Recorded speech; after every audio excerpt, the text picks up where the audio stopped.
It's yes, the exercise to also to prevent some of these things, the bad effects of this food and these like non-communicable diseases. It was fun but captivating as senior government officials and others leave their offices to participate in aerobics, football, volleyball, as well as musical chair.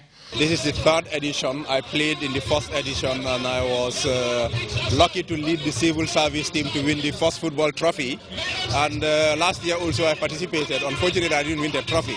But I believe in the concept because fitness and wellness are an integral part of national development, and you can't create and sustain human capital without in-building a health and fitness module.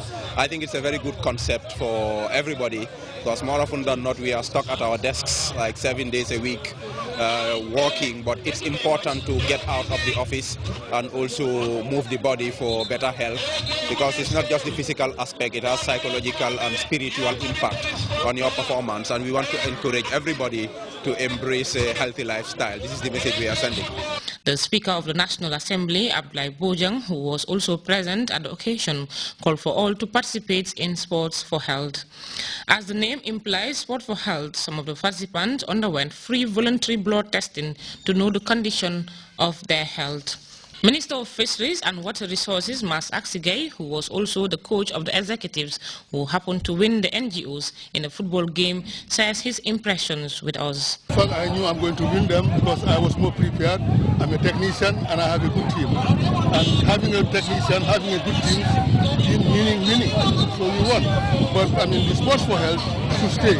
Because I mean, it's not only the gathering, but at least what we receive out of it in sports is life. The activities continue with more sparkling activities for 3 days, and officials are calling on all from the public and private sector to come out in their numbers to reduce the rate of non-communicable diseases.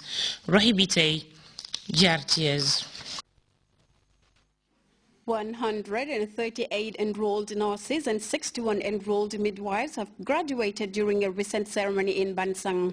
Ominjai witnessed the graduation ceremony and she now reports.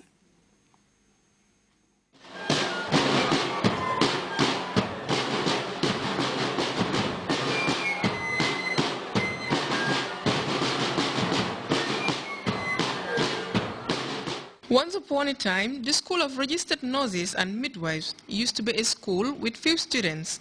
As the years go by, since its inception in 1977, the number of students began to grow exponentially, with excellent tutors inculcating into nurse attendants basic practical nursing procedures. And today, the School of Enrolled Nurses and Midwives, or SEN, is proud to see off another batch of nurses having been trained for 2 years. The School for Enrolled Nurses and Midwives, commonly known as SEN, was established in April 1977 with a starting class of 9 students. This was done in the old maternity wing of Edward Francis Small Teaching Hospital, formerly RVTH. It was a joyful day for the graduates. Sporting colorful gowns, happiness is written on their faces, a moment they were all waiting for, thanks to the lectures that provided them with the requisite skills and techniques to perform the job. Patient care delivery is not easy, because we don't know the type of people that we will be dealing with, especially those people that in severe pain. They are normally very aggressive. So when we are working with such people, we have to be very much patient, and then we make sure that we do everything in a professional way. Let us not learn in school, and at the end of the day, we go and practice something that is out of our ethics. So I'm appealing to all my colleagues that anything that we are doing at my workplace, in our workplace rather, we make sure that we do it in a more professional way as we are taught in school. And then that is the main problem about us.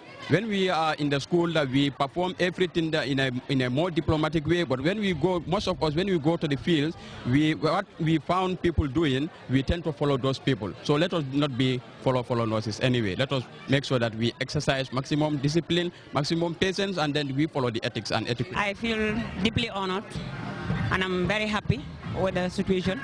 And currently, I'm also pursuing a course with the higher nursing program at the School of Nursing and Midwifery in Banjul under the Gambia College. Yeah, definitely, it's a moment of joy.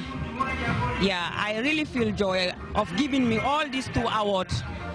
Health officials were also not left out on this momentous occasion, but they were quick to offer some words of advice to the elated graduates. Nursing profession is expected to continue changing for improvement of services, competence, and working condition of nurses. The traditional roles of midwives, mothers, daughters, and sisters have always included caring for and nurturing of family members. This has, in fact, from the beginning of time, as women cared for infants, children, as a result, we assume that nursing values and characteristics usually began in home. Yes, we are nurses. Do we normally act like nurses? I think one thing today, we should think about our attitude. The others have mentioned everything, but I need to buttress more on the attitude of nurses and midwives. It is not all the nurses that are bad. Some are extremely excellent, but there are few, only few, that we need to sit and talk to. And I was just like a preacher from day one when we had problems at Western region, that we should be a police officer, an army officer, to see that those people who are doing something bad in the system are rectified. The students on the training played a heart-touching play portraying maternal mortality. The main character sadly lost her life during childbirth. I was very worried, hearing the cries and wails this morning. I recognized them as morning and death. I knew that Siren did not survive her illness. Unfortunately, maternal deaths are a daily reality in our community. Just a month ago, my own wife, Sarah's friend, died while giving birth. The program ended with certificates awarded to the graduates and some other colorful awards to outstanding students. The onus now lies on these nurses to put their skills to test by working hard to improve the health of the nation. Ominjai, GRTS.